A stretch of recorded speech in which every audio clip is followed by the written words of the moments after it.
Бүгін біз Манису шаарында лампа ойнап буфетіндеміз. 5-5 екен. Мысал үшін чай 5 сом 10 тиын. Пирожный 27 сом.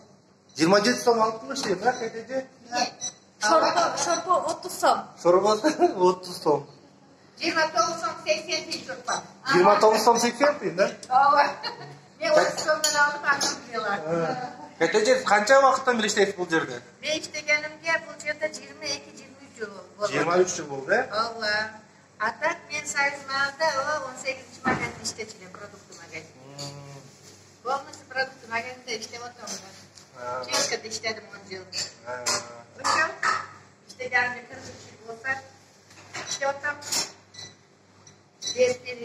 Без перерыв, да? Нет выходной.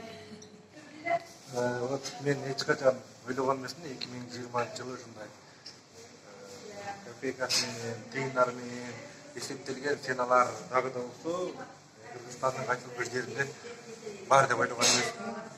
Но бүгүн келдик Манисуга. Ушул жерде көрдүк. Тыйындар менен эсептелген бүт бардыгы Союз лампа ойнап атты. Бүт баардык цена ошол Союз мезгилинде кандай болот, дәл ошол сыяктуу тыйындар менен эсептелген. Так что келиңиздер, келип бир мындай экскурсия кылып келсеңиздер болот экен.